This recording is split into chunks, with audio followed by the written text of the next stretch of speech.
Here's a really interesting and telling story about public relations and how they deal with Middle Eastern countries, but it's really more telling about our own press.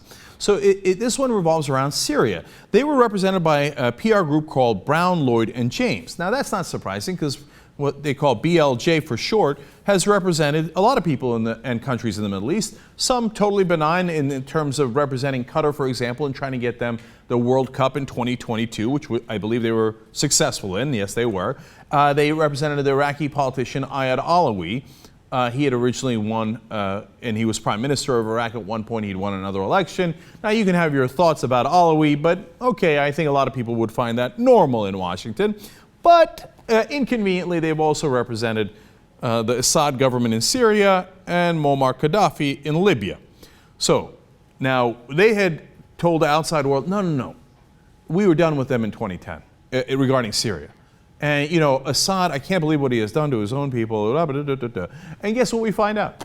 Because of the WikiLeaks releases in July, once again, the best journalism we have in the world is WikiLeaks. Our press almost never finds actual government documents and shares them with us in a way that edifies what our government is doing, what the Syrian government is doing, what our corporations are doing. Nobody does it better than WikiLeaks. So here we find out that, in fact, this PR group, BLJ, had sent another memo well after they said that they stopped representing the Syrian government in May of 2011, giving the Syrian government advice on how to handle this PR mess. Well, you know, if you're in the middle of a civil war and you're killing women and children, that's a bit of a PR mess. We appreciate them chipping in like that. Now, of course, now that they're caught with their hand in the cookie jar, they've made untold amount of money from representing dictators in the past. They said, what, us, dictators? Oh, no. That was just an unsolicited advice that we wanted to give them so that they could get to a more peaceful resolution and not just to contain their PR problems, but so that they would head in the right direction. But you know what? They didn't listen to that and they didn't head in a peaceful direction. So, oh well, we tried our best. Oh, come on, get. Now, we know this is a lot of crap because of other documents that have now been revealed. One of them explains about this intern that they had. Her name is Shahrazad Jafari. Well, if you're going to do PR, not a bad way to go. Anyway, she's also happens to be the daughter of the Syrian envoy to the United Nations, so in some ways connected to the Syrian government. She's working for this Brown, Lloyd, and James PR group.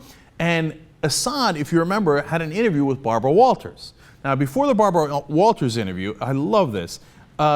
This person, and she also goes by Sherry. Sherry sends a note to Luna Chabel, who is one of Assad's media advisors, and tells them, quote, American psyche can be easily manipulated when they hear that there are mistakes done and now we are fixing it.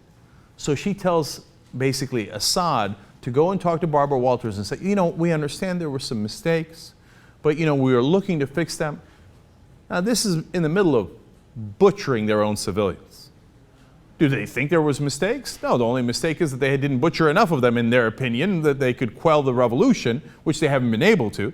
Okay, were they going to fix it? Of course not. That interview was in 2011. All they did is further massacres. Now, at least 17,000 civilians killed in Syria. In the middle of those massacres, all they're doing is PR.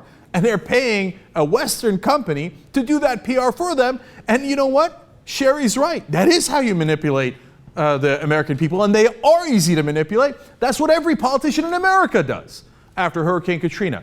There were mistakes. We understand that. But let's not play the blame game. Let's not do finger pointing. Let's look forward and not backward. Okay, after the torture of the Bush administration, oh, there were mistakes made, but let's look forward and not backward. This is an old PR trick. And all they're doing is teaching the Syrian dictator how to play the games our politicians play. And then one of the things that this group did for them was they got really positive press for Assad's wife. In fact, they got Vogue to run a story on her called Rose in the Desert. Now, this didn't happen in the 1980s, 1990s, 2000. It didn't happen in 2009. It happened in 2011, in the middle of this mess. Rose in the Desert. Now, it turns out the person who was the editor there, a longtime Paris editor of Vogue, was Joan Juliet Buck. And you think, how could she possibly run this in the middle of this civil war? Well, it turns out she doesn't know nothing. In fact, the guy who's in charge of this account, Mike Holtzman, tells Sherry and the others, hey, listen, don't tell Joan anything about what's actually happening in Syria. I think basically we can trick her. So here are the quotes. Remember that Joan has no impression at all of Syria. That's amazing. Okay. Then he goes on to say, not to mention anything controversial to Joan. like perhaps they're in the middle of killing their own civilians and they're in a civil war. And it also says, don't mention lists Syria may be on, like the terrorist list, rumor, etc., like the rumor that maybe they're killing their own civilians, which was absolutely true. And finally, they say, what Joan sees must be 100 affirmative, meaning 100% affirmative. So, now look, I know this is a fashion magazine, but it's not that far off from describing a lot of our media. Here's a PR company basically telling the dictator's team, the media is a bunch of idiots. They don't know anything. So just don't bring up any issues and say, oh, she's the desert, rose of the desert. Yes. Oh, no, there's nothing going on in Syria. Don't look. There's nothing going on in Syria. Syria is awesome. What are you talking about? Yeah, go ahead, publish it. And you know what? They did. Mission accomplished. That's how you do PR. What's really sad about it is not just the state of our media overall here in the West and specifically in the United States, but also how easy it is to manipulate our people.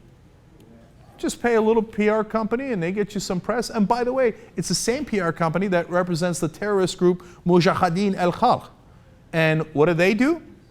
Well, they hired a bunch of Republicans and then smartly hired some Democrats as well to give speeches for $20,000, sometimes even more. They did this propaganda campaign that, oh, they're not a terrorist group anymore. Well, they've killed Americans before. Oh, that's okay, that was a long time. Now there are terrorists. They're helping kill Iranian civilians for our side, so they're okay. And guess what? Now Mujahideen al-Khalq is going to be taken off the terrorist watch list. President Obama is heading in that direction. Why? Because they hired a PR company and they did some good PR and they killed some civilians on our behalf. So voila, the American people apparently, according to these PR people, and I'm afraid sometimes they're right, can be incredibly easy to deceive. All you just have to do is tell them a couple of pretty words and say, oh, no, those guys aren't terrorists. The ones who are fighting are terrorists. The guys that are killing civilians on ours, those are the good guys, right? The main problem that Assad had was that he lost the biggest PR agency of all, the United States government. And then once you lose them, then you're in a lot of trouble.